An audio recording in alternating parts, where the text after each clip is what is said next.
Buenas noches, muy buenas noches, sean ustedes bienvenidos. Ocurrió, de repente los PLDistas comienzan en sus discusiones muy parecidas a las del 2015 y convierten el tema de la modificación constitucional en un asunto de vida o muerte, pero en ese momento para ellos. Pero ¿qué pasa? Que esto ha ido de mal en peor y ya hoy cuando usted habla de la posibilidad de una modificación constitucional de la República, estamos hablando de la salud de la democracia. Por eso están aquí dos expertos, pero donde se habla de derecho constitucional hay que mencionar a Eduardo Jorge Prats y a Cristóbal Rodríguez. Maestros los dos, bienvenidos, ¿cómo ustedes están? Muy bien, Pablo, muy contento de verte. Un placer estar aquí contigo y con Eduardo. Profesores, ayúdennos. ¿Qué hacer para que el país no esté en esto? Porque venimos de lejos. Venimos en el 99, hubo aquello de ponerse los pantalones.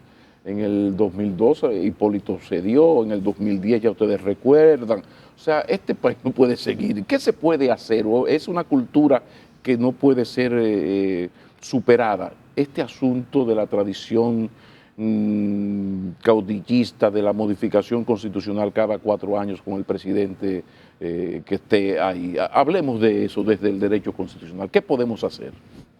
Lo primero es partir de la peculiaridad del sistema político dominicano, que tiene dos elementos fundamentales. El primero es que grandes liderazgos han orbitado, han articulado lo que ha sido la política, es decir, desde 1930 hasta la época, hasta el día de hoy, hemos tenido 30 años de Trujillo, 22 años de Balaguer, los gobiernos de Leonel Fernández, que fueron 3, y los 2 periodos de Danilo Medina. Es decir, que toda esa, digamos, 80 años... 20, 12, 8, 30.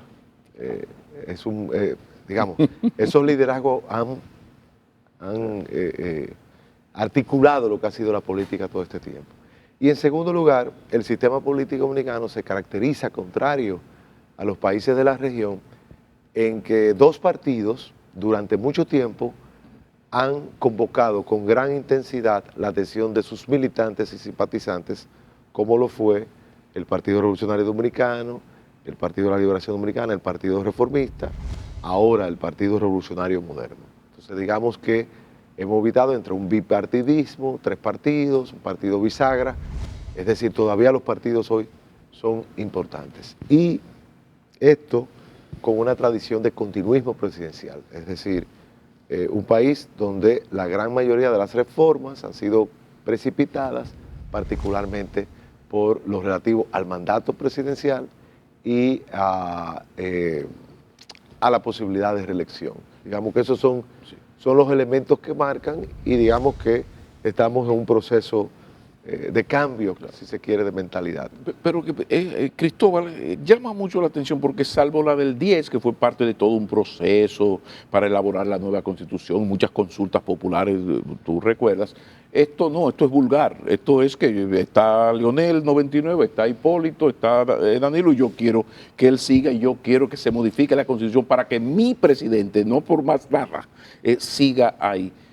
Alternativas a esto. ¿Qué se puede hacer con esa cultura política y esa tradición? Mira, yo pienso que una de las razones por las que con tanta frecuencia la sociedad dominicana se ve expuesta al mismo debate es porque nosotros aplicamos al tema de la reelección la misma receta, la misma forma de actuación que se aplica con la basura, que se aplica con la seguridad ciudadana, la mecánica del operativo.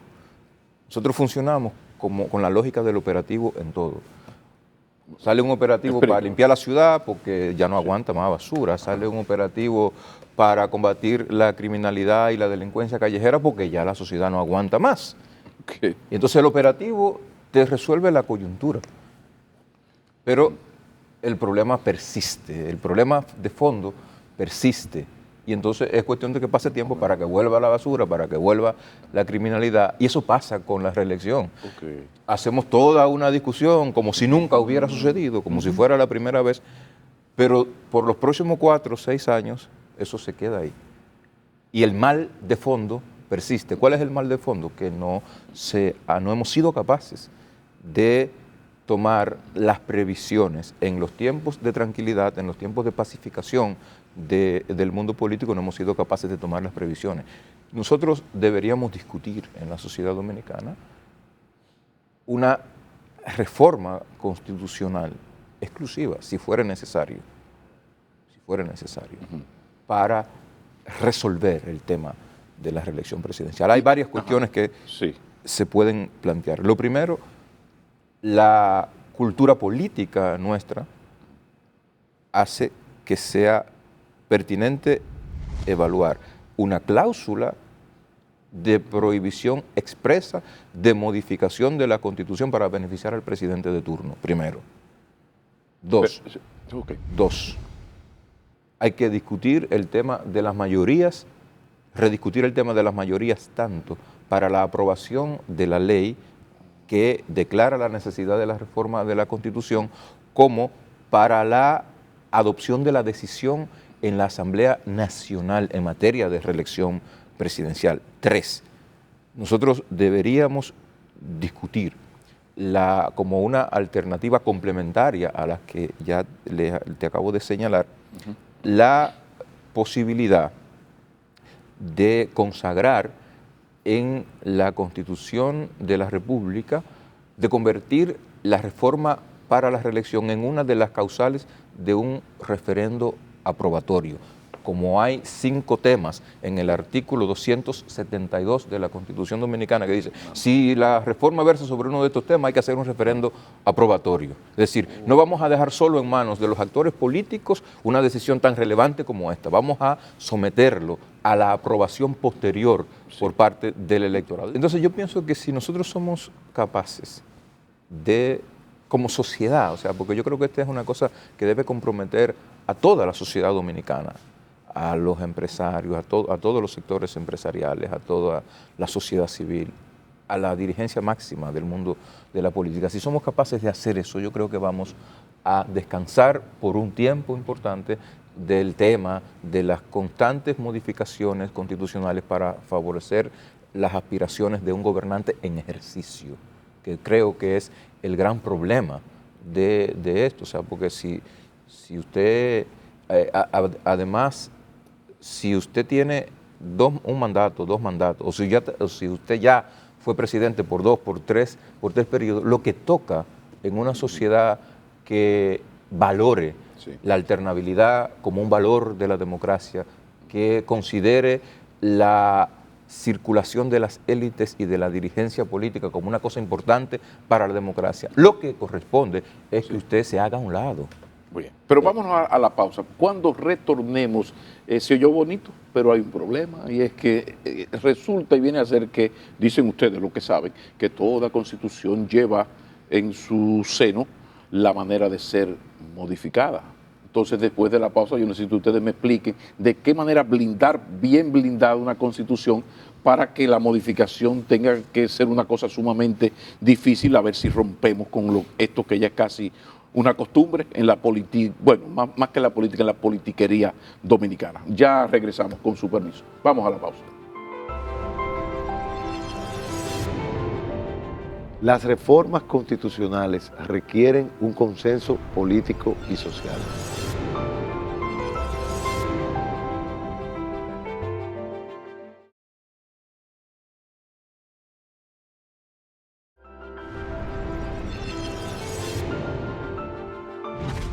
Continuamos. Ya ustedes escucharon la propuesta. ¿Qué hacer? Porque ustedes dicen lo que saben.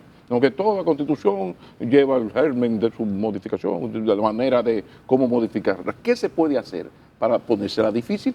a esta clase de política nuestra? ¿De qué manera? Yo pienso que Cristóbal ha apuntado, es decir, la idea es dificultar el mecanismo de reforma de tal modo que no sea tan fácil reformar la Constitución como reformar la ley y que no se propicien reformas oportunistas para beneficiar, en este caso, a una mayoría política coyuntural. ¿Pero qué se puede hacer que sea legal y que no sea anticonstitucional? Que después don Milton Ray no venga y jale. No, porque sería cambiar el mecanismo de reformar la Constitución. Exacto, para eso se necesita una reforma que incrementaría las mayorías que se requieren en ambas cámaras, tanto para la iniciativa de reforma como para la aprobación de la ley que declara la necesidad de la reforma, como para la aprobación del propio texto reformado, y por otro lado, como sugiere Cristóbal, la idea de un referéndum aprobatorio para cuando la reforma trate el mandato presidencial o de la elección consecutiva de un presidente en ejercicio, porque en la actualidad ese referéndum se exige para una serie de materias como la reforma del régimen de la moneda, la reforma de los derechos fundamentales, pero no lo referente al título del Poder Ejecutivo. Esa es una buena iniciativa. Pero hay también un elemento importante que subyace en todo lo que estamos hablando. Las reformas constitucionales requieren un consenso político y social. Y si hay un elemento que caracterizó lo que fue la reforma de 2010, es que fue precedida por una consulta popular que alimentó el consenso técnico de la Comisión de Juristas y que propició un texto que finalmente fue conocido por los órganos políticos de la reforma, es decir, la Asamblea Nacional Revisora, y que fue una reforma integral. Que tú fuiste miembro de la comisión, ¿verdad? De la Comisión de Juristas. Y digamos que eso le da legitimidad a lo que es un texto que, mal que bien, porque si, recuerden cómo comenzó esta historia. Esta historia comenzó a las 10:01 del 26 de enero de 2010, cuando proclamada la Constitución de 2010, salió un grupo de manifestantes a decir, esta no es mi Constitución. Y esa que no era mi Constitución, hoy es la Constitución que se defiende por grupos que dicen, no me toquen mi Constitución. De tal modo que esta historia, que como buenos latinoamericanos, los dominicanos pudiéramos tocarla como una canción de Chabela Vargas, es decir, con tristeza, realmente hay que cantarla con gozar en el himno de alegría constitucional, porque hoy el sentimiento constitucional en la República Dominicana es mayor que en el 2010, porque la gente se ha empoderado de esa constitución. Esa constitución, que como la mamá Juana es agria, pero es mi mamá Juana, es mi constitución, es la que es defendida. Pues se puede ver como un gran paso de avance, que lo que comenzó como una querella de PLDistas ya es un asunto nacional. Claro, porque hoy la gente entiende, en los sondeos, por ejemplo, se habla de que hay un gran rechazo a la reelección.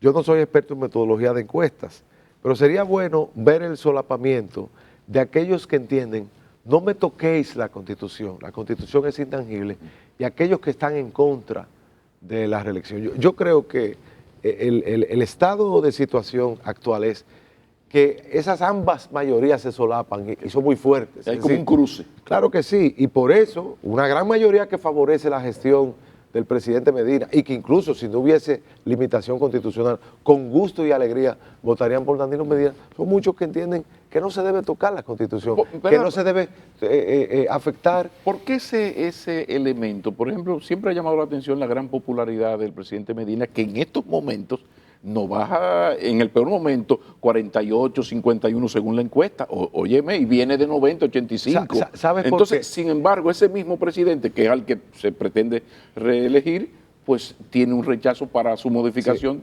altísimo, 70 y tantos, 80. Sí, porque, a ver. Porque hay dos elementos. Se habla de la reforma, y cuando se habla de reforma, es decir, se habla de tocar, hacer una operación de corazón abierto, pero sin haber estabilizado los signos del paciente. Porque cuando se hace una reforma, precede un consenso. En el 94 la reforma fue la salida a la crisis, pero ahora la crisis está generada por la reforma, es decir, por el intento de la reforma. Entonces, para tú operar como cirujano, anestesiólogo, corazón abierto, no es una acupuntura que vas a hacer, no una laparoscopía. O sea, tú vas a someter, vas a inducir a un coma el cuerpo político para hacer esa reforma. Y la vas a hacer sin consenso. Para mí es algo muy difícil. Pero eso agrava, Eduardo. O sea, el hecho de que, a diferencia del 94, la solución a la crisis es la modificación y ahora la crisis venga por la modificación, entonces, agrava, facilita, dificulta. Bueno, lo que pasa es que en todo caso, la reforma, o sea, la decisión de operar el paciente, el cuerpo político, se requiere un consenso. Hasta ahora, el partido que le ha dado un apoyo a la reforma, condicionado a lo que Cristóbal ha llamado en su momento una reforma con una acupuntura constitucional dirigida a fortalecer un presidencialismo moderado que va en la línea de que se aproveche la reforma para un conjunto de elementos 80-20, o sea, 20% de cambios que me produzcan un 80% de mejoría en el Estado social y democrático de derecho. Es el Partido Revolucionario Dominicano, pero no hay un consenso, ni siquiera al interior del partido de gobierno, que es el Partido de la Liberación Dominicana. Entonces, aquí lo importante es distinguir en lo que es la habilitación del presidente Medina, por el tema de que, bueno, hay dos expresidentes que pueden aspirar y hay uno que no puede aspirar. Ese es el argumento que vulgarmente se discute. Y otra es el mecanismo del mandato presidencial y el mecanismo de reelección, que en realidad en la reforma de 2010 se volvió a la fórmula Peña Gómez, que era prohibir la reelección consecutiva, que dice Flavio Darío Espinal que lo malo de ese sistema es que no fomenta el reciclaje, porque con un periodo interregno siempre se puede regresar. Se va al modelo de un periodo, una reelección y nunca más, que es el modelo que se reinstauró en 2015, que se había instaurado en 2002 y se reinstauró en 2015. O sea, técnicamente las fórmulas para el mandato no son muchas, sí, pero, salvo que tú quieras girar a un mayor presidencialismo. El presidente Fernández explicó aquello de que en el 2010 fue una exigencia en las negociaciones del Partido Revolucionario Dominicano, que quería como rendir homenaje a Peña con el asunto de la no reelección. ¿Eso fue así de esa manera? Fue una propuesta de Miguel Vargas porque lo que decía la mayoría, corrígeme que tú sí que estabas ahí, era aquello de 1 más 1 y nunca más. Entonces vino lo que dice Fernández, que vino la propuesta de Vargas de que no, que fuera uno ahora, el próximo no y el próximo sí. Eso fue así exactamente, por favor. Vamos a hacer la historia, porque eso lo vivimos y fuimos actores, tanto desde la Comisión de Juristas como desde la Comisión del PRD, exacto, que negoció el pacto, porque fue un pacto público, no fue que Miguel de las corbatas que fulano me dijo, no, ese pacto se firmó y se publicó, está en la prensa, no fue algo oculto, no fue por abajo, eso fue un pacto político. Y tú fuiste corresponsable, tú fuiste el gran asesor del presidente del PRD, que es lo que es ingeniero. Sí, no, o sea, que aquí la inteligencia en todo esto eras tú. En la comisión, no, sí, yo siempre he estado abierto y nunca estoy por abajo, yo publico mis errores. Entonces, los médicos los entierran. ¿Qué pasa? En el 66, Balaguer dijo, no me dejen eso así, no hablen de eso. Entonces la Constitución del 66 es de las pocas en la historia constitucional dominicana que no menciona el tema de la reelección, porque el que era consultor jurídico, mejor no hablen de eso. Don Polibio, no le hablen de eso, no le hablen al doctor de eso, dejen eso así. Entonces, esa Constitución permitió la reelección indefinida. Incluso Augusto Lora, que tenía un pacto con Balaguer para ir en el 70, creó el MIDA, Movimiento de Integración Democrática Antirreeleccionista. Sacó 400,000 votos en 1970. Sí. Lógicamente, la abstención de Bosch favoreció que Balaguer ganara. Como también irse del PRD en el 73 favoreció que Balaguer ganara en el 74. Eso hay que decirlo. No, eso es otro programa contigo. Lo vamos a hacer, anótenmelo. Entonces, ¿qué pasa? Cuando viene la crisis que Balaguer le propone a Peña Gómez, como la serpiente le propone muchas cosas a Jesús en el desierto, vamos a dividir nuestro 2 y 2. Peña Gómez viene de una historia de un partido que se creó alrededor del principio de alternabilidad. Recordemos la gran discusión de Hugo Tolentino Díaz con Cutubanamá Enríquez sobre este tema. dice, no, vamos al modelo de prohibir la reelección consecutiva, pero como estamos en República Dominicana, dejado ese interregno, si se quiere regresar, pero el presidente en ejercicio no puede optar por el mandato siguiente. Es el modelo Peña Gómez. Una fórmula criticable porque no permite el reciclable. Esa fórmula es la que existe hasta 2002, cuando Hipólito mete el modelo norteamericano del nunca jamás. En el 2010, el PRD decide, no, vamos a volver a la fórmula Peña Gómez para que no pase esto que está pasando ahora. Porque había un presidente, que era Leonel Fernández, que iba a agotar 2 periodos, y hay una interpretación saducea que dice, bueno, él agotó 2 periodos a la Constitución de 2002, ahora la reformamos en 2010 y él puede ir 2 más. Hubiese sido 8 años. Entonces eso es lo que nos cuenta Rafael Núñez y Leonel Fernández. Y esa historia hay que contarla. Y por eso es que nos vamos a ese modelo. En el 2015 se retorna al modelo norteamericano, que a mi modo de ver, y Cristóbal puede corregirme, Sí. son muy pocas las fórmulas, aparte de esa que podríamos... Precisamente de eso yo quiero que tú sigas conversando, pero después de la pausa, acá hay unos compromisos, no, tú sabes, esto es importante. Vamos a la pausa, por favor. El mejor incentivo para que eso se convierta en un vicio es poder volver indefinidamente.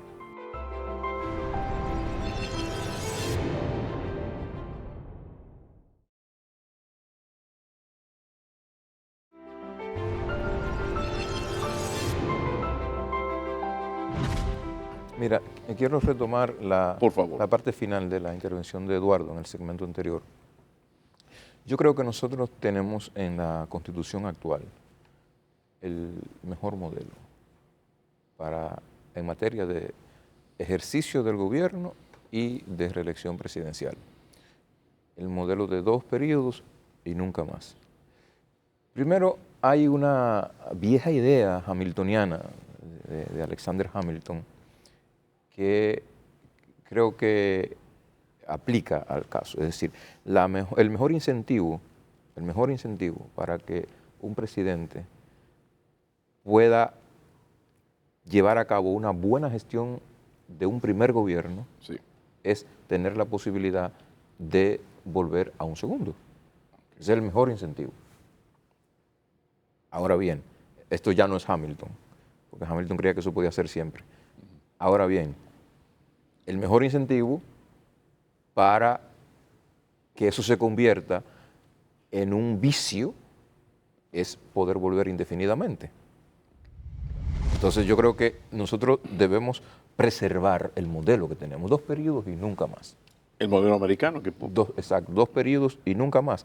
Lo que un presidente o un equipo de gobierno no puede hacer en 8 años, no lo puede hacer, debe permitir que lo haga otro. Que eso se agrava, me imagino, porque aquí cada presidente llega y crea o promociona sus grupos económicos y luego los presidentes no se gobiernan del todo porque responden de alguna manera a los mismos grupos económicos que ellos o hicieron crecer o crearon. ¿Ese no es otro problema? Sí, por supuesto que lo es. Por eso es tan importante tomar previsiones específicas en materia de reelección como las que planteaba en el primer segmento. Yo creo que hay que dificultar de manera especial la posibilidad de modificación de la Constitución con fines de reelección presidencial. Yo creo que hay que dificultarlo para que el modelo que tenemos se preserve, Y eso yo creo que va a ayudar mucho a, primero, si usted sabe que no puede volver por 3 periodos, por más de 2 periodos, va a ser un buen primer periodo. Y evitar un poco ese liderazgo. Por lo menos lo va a intentar, pero además Sí. va a permitir un mayor nivel de apertura, de diversificación del liderazgo político, que es clave. Es clave. Fíjate que, señores, fíjense que nosotros en el 2020, si lo que tenemos hoy, si lo que tenemos hoy es una proyección de lo que va a pasar en el 20, tenemos los mismos actores políticos de hace 23, 24 años. 24 años, salvo Luis Abinader. Es decir, entonces, así no puede. Las democracias necesitan oxigenarse. Es como los órganos colegiados de administración de justicia, como todo, necesita oxigenarse para que funcione. Entonces, nosotros tenemos que ayudar como sociedad, ayudar a que eso suceda. Yo creo que la mejor manera es impulsando en un momento que no sea al fragor, a las puertas de un proceso electoral, una reforma del tema del mandato presidencial y de la reelección presidencial. Quiero hacer una precisión importante. Sí. Esta propuesta es para el tema de la reelección. Yo no creo que hay que dificultar la reforma constitucional para ninguna otra materia. Lo que pasa es que señores, tenemos 175 años con el tema. Esto empezó el 9 de noviembre de 1844, que fue cuando Santana fue a jurar la Constitución en el viejo... El pleito por el artículo 210, que es el pleito de que... Pero no, el tema es que del que se habla es el del 210. Pero hay otro... Pero hay dos disposiciones transitorias en materia de reelección y de periodo de gobierno.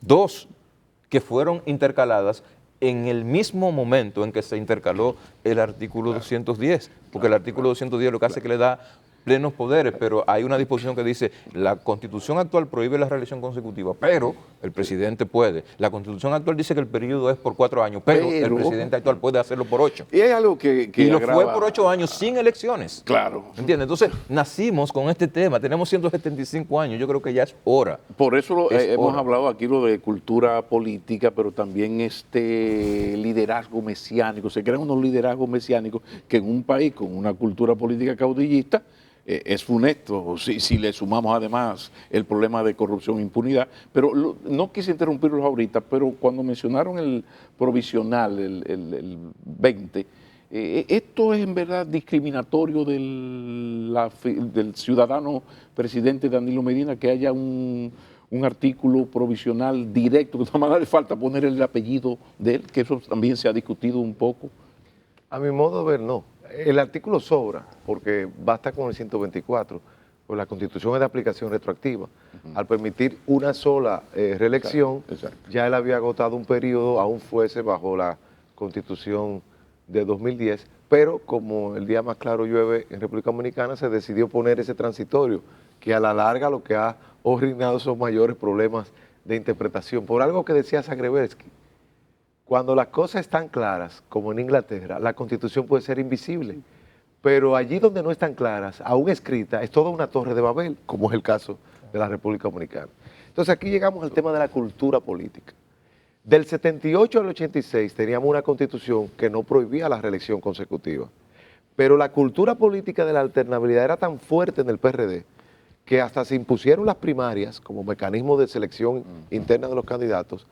Y no le ocurrió ni a Guzmán ni a Salvador reelegirse, porque no hubo en modo alguno un despliegue para reelección, porque se suponía que había. Y aquí nosotros debemos hablar de lo que fue una fracasada reforma, que fue la reforma por las primarias abiertas, por la cual luchó Cristóbal, luché yo y luchamos todos, porque entendemos que nosotros tenemos que fortalecer a los partidos, tenemos que fortalecer la democracia interna, tenemos que fortalecer el reciclaje interno de los liderazgos, la circulación de las élites, como decía Pareto. Eso es clave. Y digamos que todavía nosotros estamos a tiempo, porque con todo y todo, la posibilidad de un líder mesiánico en la República Dominicana está limitada. ¿Por qué? Porque hay partidos.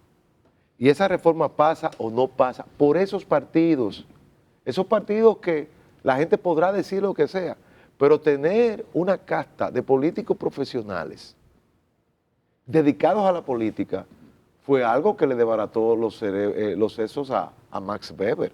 O sea, la burocratización de la política, a la cual contribuyó Juan Bosch, que es el único líder y pensador de América Latina que ha creado 2 partidos, es importante.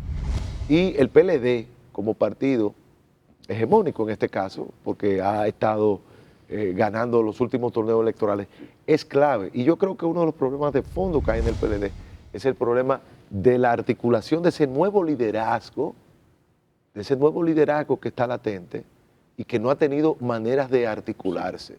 Pues después de la pausa vamos precisamente a hablar un poco en defensa de ese sistema de partidos que tenía y tiene hoy como el único partido que se mantiene dentro de lo que se puede decir unido, fuerte, que es el PLD, porque ya sabemos de dónde surgió el PRM, los problemas del PRD actual, para no mencionar los problemas del otro, el otrora Partido Reformista Social Cristiano del doctor Balaguer. Entonces de repente quedaba un solo partido como partido muy institucional, muy comité político, y de repente hay prácticamente una división. Después de la pausa hablemos un poco de qué hacer para fortalecer y defender ese sistema de partidos, entendiendo que sin sistema de partidos no puede funcionar por mucho tiempo una buena democracia. Ya regresamos.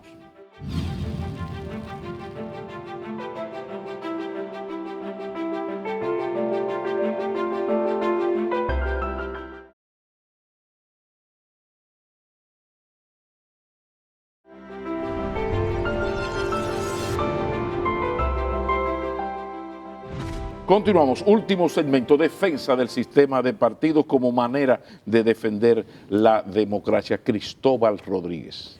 Mira qué curioso lo que está pasando, la situación por la que está atravesando el Partido de la Liberación Dominicana es la consecuencia lógica, por no decir natural, de el nivel de hegemonía que logró el PLD en los últimos años. Es decir, quien monopoliza el poder, monopoliza el conflicto al mismo tiempo. El monopolio del poder supone el monopolio del conflicto, porque no hay nadie más hacia dónde apuntar.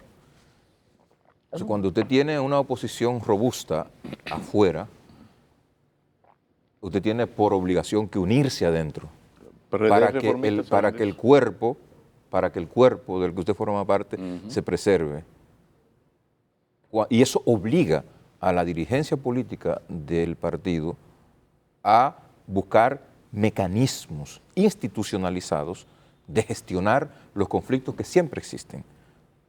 Cuando la oposición se traslada, cuando no hay oposición afuera, entonces todo el mundo asume que pueden hacer cualquier cosa porque son hegemónicos.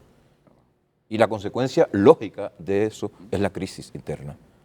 Es decir, parte es lo que está ocurriendo por la debilidad de la oposición, aunque gracias a Jehová parece que el PRM está avanzando un poquito. Entonces, no puede haber en una sociedad democrática un solo partido y que todos los demás estén en crisis. El partido por necesidad va a entrar en crisis. No iba a seguir. Por necesidad. Yo escribía eso es inevitable. Que una democracia no puede seguir llamándose democracia por mucho tiempo si una cosa o vaina parece solo una cosa o vaina parece un partido, y así ha sido, y ahí no, es que tiene que haber un mínimo de pluralismo, y cuando el pluralismo o la posibilidad de pluralismo tú no la debates con el que está en el frente, tienes que hacerlo con el que está adentro. Es simple.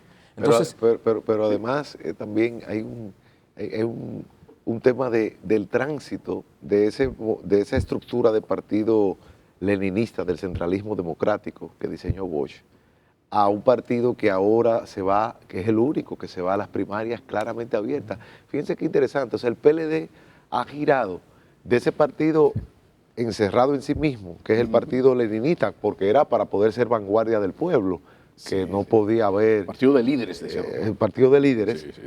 Y ahora hace ese tránsito a una democracia popular de las primarias abiertas. Y eso es algo que el PLD, y hay que alabar, es decir, ese apostar por las primarias abiertas, que no lo entendió la oposición. Porque el PRM, que digamos el PRDismo es como el peronismo, es un eje transversal. O sea, el PRD no termina en el PRD, el PRD sigue en el PRM, el PRM sigue en el PRD, por eso entonces es una realidad política.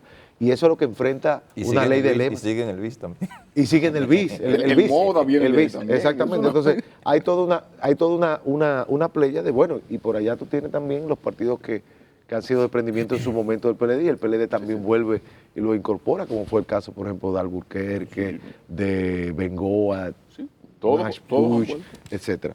Entonces, digamos que eso es un tema. ¿Qué es la parte más difícil? La reforma de los partidos. La ley se quedó a medias, la ley de primaria se quedó a medias, pero bien, Lo difícil de todo esto es que este barco está navegando y hay que repararlo navegando, pues no lo podemos parar. Ve, qué vaina. Entonces, ahí es, digamos, el viacrucis, la encrucijada. Reparación, Cristóbal, El reparación. desafío de fondo yo creo que tiene que ver con una reconexión del liderazgo partidario con la sociedad, que es un maridaje roto o en proceso de quiebre, no solo en República Dominicana, sino en el mundo mundial. Claro. Literalmente en el mundo mundial. Es Y- decir, y- en los últimos 12 años consecutivos, o sea, hasta el 2018, durante los 12 años anteriores, eso significa desde 2006 a 2018, el fenómeno que se observó por los analistas políticos y los encuestadores globales de percepción política fue un proceso sistemático, un año tras otro, de ensanchamiento de la merma del respaldo ciudadano a la democracia, en todas las democracias. Y al mismo tiempo, Aún las más consolidadas. y aún, sí. y al mismo tiempo, el crecimiento de opciones populistas en su versión más dura Sí. o abiertamente antidemocráticas. Eso sucedió en Europa Central, en Europa del Este, en Europa del Norte. Está sucediendo en América Latina, sucedió en Estados Unidos. Entonces, yo creo que nosotros tenemos un desafío que trasciende la cuestión de la reforma Claro. constitucional en la República Dominicana. Nosotros tenemos que sentarnos a ver el sistema político del cual la estructura o las organizaciones partidarias son un aspecto clave y sentarnos a pensar eso, como dice Eduardo, mientras el barco navega. Mientras el barco navega. Y eso pasa porque ¿qué es lo que pasa? ¿Cuál es el elemento común en todas partes? Que la gente, la mayoría de la gente no se siente realmente representada. Cada vez se siente menos representada por las decisiones que toman las Yo élites te voto, políticas. pero no creo en ti. Palabras finales, el escenario posible. No lo voy a poner yo de pitonizas, pero por favor, ¿cómo ustedes ven el escenario a mediano plazo, a corto o mediano plazo, de todo esto que hemos hablado, el momentum político? ¿Hacia dónde No, vamos? yo entiendo que va a haber una recomposición, es decir, yo creo que finalmente el Partido de la Liberación Dominicana encontrará su solución interna. Del choque sale la luz, mejor desinfectante es el sol, y el conflicto ha sido aireado, y yo creo que el liderazgo va a estar a la altura de... ¿Cómo tú ves la solución del tema PLD? ¿División? ¿Se logrará la modificación? Yo creo que el Partido de la Liberación Dominicana todavía está en capacidad de procesar ese conflicto. Yo diría que yo el vaso no lo veo medio vacío, sino medio lleno. Yo creo que hay posibilidades. Y yo creo que debemos apostar todos a la celebración de unas buenas primarias bajo la ley actual, a la celebración de unas elecciones transparentes, a la renovación de todos los cargos municipales, congresuales y presidenciales. Yo creo que hay que apostar hacia eso. ¿Escenario final entonces ya? Yo creo que con acuerdo o sin acuerdo sobre el tema reelección habrá solución en el Partido de la Liberación Dominicana a la crisis actual. No obstante, creo que sigue pendiente la gran tarea. En definitiva, terminamos con la frase más utilizada en estos últimos días, aquello de que nunca es más oscura la noche de cuando va a amanecer. Quizás salga el sol. Señores, muchísimas gracias. Yo le estoy profundamente agradecido. Para mí un grandísimo placer, honor Pablo. personal, profesional poder hablar y Gracias, escuchar, Pablo. que ustedes nos guíen, porque qué bueno es hablar con la gente que tiene calidades para contar lo fundamental. Volveremos a encontrarnos. Un feliz resto de la semana.